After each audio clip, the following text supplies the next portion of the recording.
সব লোকে কয় লালন কি জাত সংসারে। লালন বলে জাতের কি রূপ দেখলাম না এই নজরে সংসারে। নমস্কার বন্ধুরা, আজকের ভিডিওতে আপনাদের স্বাগত।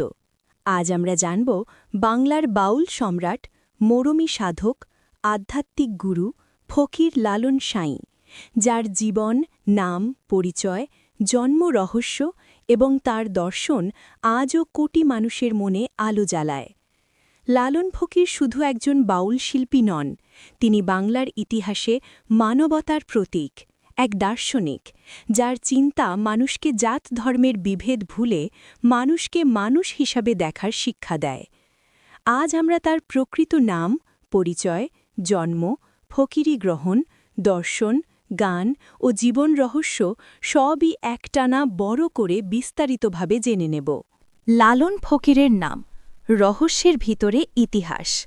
লালন ফকির তার জীবদ্দশায় কখনো নিজের নাম বা বংশপরিচয় স্পষ্টভাবে প্রকাশ করেননি। তিনি বিশ্বাস করতেন, জাত, বর্ণ, পরিচয় এসব মানুষকে বিভেদ সৃষ্টি করে। তাই গবেষণার মাধ্যমে পাওয়া সবচেয়ে গ্রহণযোগ্য নাম হল লালন শাহ। অনেকেই বলেন লালন সাঁই শাহ, কেউ বলেন মল্লিক লালন শাহ, কিন্তু ইতিহাসে সবচেয়ে স্বীকৃত নাম লালন শাহ। তিনি তার শিষ্যদেরও শিক্ষা দিতেন, আমি কারো জাত নিয়ে জন্মাইনি, মানুষের জাত মানুষ। এই একটি বাক্যই প্রমাণ করে কেন তিনি নিজের আসল নাম, পরিচয় গোপন রেখেছিলেন। জন্মস্থান ও জন্মসাল নিয়েও রহস্য এখানেও। লালনের জন্ম তারিখ নিশ্চিত নয়, কারণ তার মতো একজন মানুষ কখনো এসব বিষয়কে গুরুত্ব দেননি।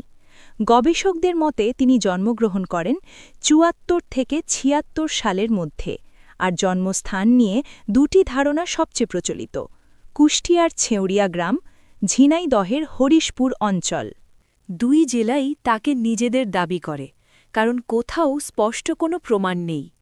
লালন নিজেও বলেছিলেন, আমার জন্মস্থান আমার পরিচয়ের অংশ নয়। কিভাবে হলেন লালন ফকির? এটি তার জীবনের সবচেয়ে গুরুত্বপূর্ণ অধ্যায়। একবার লালন তার গুরু ও সঙ্গীদের সঙ্গে তীর্থযাত্রায় বের হন। সেখানেই তিনি আক্রান্ত হন গুটি বসন্ত রোগে। রোগটি এত ভয়ঙ্কর ছিল যে তার সঙ্গীরা তাকে মৃত ভেবে পথেই ফেলে রেখে যায়।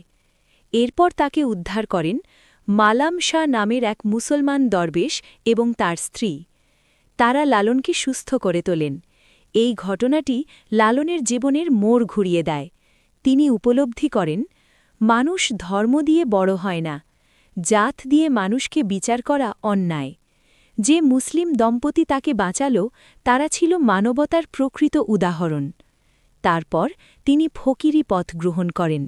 ধর্ম, বর্ণ, জাত সবকিছুর ঊর্ধ্বে উঠে যে পথ সত্যের দিকে নিয়ে যায়, সেই পথেই পা বাড়ান তিনি। এভাবেই তিনি হন ফকির লালন সাঁই। লালন ফকিরের পরিচয়।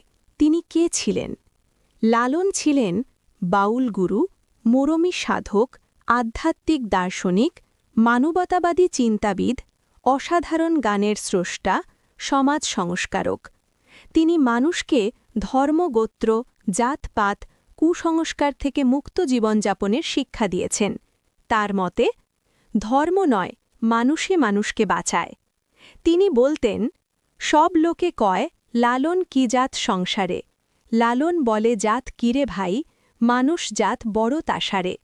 এই একটি গানই প্রমাণ করে লালন ছিলেন মানুষের জন্য, মানবতার জন্য। লালনের দর্শন, মানুষ ভজলে সোনার মানুষ হবি।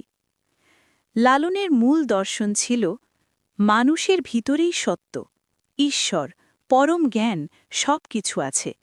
তিনি বলতেন, বাহ্যে কাচার নয়, মন্দির, মসজিদ, তীর্থ এটাই সত্য নয়, সত্য হল মানুষের অন্তরে। লালন বারবার বলতেন, মানুষ ভজলে সোনার মানুষ হবে। তার দর্শনে জাত নেই, ধর্ম নেই, বিভেদ নেই, কুসংস্কার নেই, আছে শুধু মানবতা। লালন ফকিরের গান, আধ্যাত্মিকতার সুর। তার গানগুলো শুধু গান নয়, এগুলো জীবনের সত্য পথ নির্দেশ করে। কিছু বিখ্যাত গান: খাঁচার ভিতর অচিন পাখি, সব লোকে কয় লালন কি জাত সংসারে, আমি কোথায় পাব তারে, মানুষ ভজলে সোনার মানুষ হবি। প্রতিটি গানই এক একটি দর্শন, এক একটি শিক্ষা। লালনের আখড়া ছেউরিয়া। কুষ্টিয়ার ছেউরিয়া আখড়া আজ লালন ভক্তদের প্রধান তীর্থস্থান। এখানকার পরিবেশ, বাউল মেলা, গান সব মিলিয়ে বাঙালির সংস্কৃতির এক অনন্য অংশ। প্রতি বছর লাখো মানুষ এখানে আসেন লালনের স্মরণ সভায়। মৃত্যু 17 অক্টোবর 1890, কুষ্টিয়ার ছেউরিয়া আখড়ায় নিজের সাধন কক্ষে। মৃত্যুর আগে তিনি বলেছিলেন, মানুষ আর মানুষকে বিভেদ করিও না। উপসংহার: লালন শুধু একটি নাম নয়, একটি দর্শন, একটি জীবনধারা, একটি শিক্ষা। তিনি আমাদের শিখিয়েছেন মানুষের চেয়ে বড় কিছু নেই। ধর্মের গণ্ডি ভেঙে মানবতার পথেই সত্যের সন্ধান। আজও লালন বেঁচে আছেন তার গানে, তার দর্শনে, তার আখড়ায় আর কোটি মানুষের হৃদয়ে।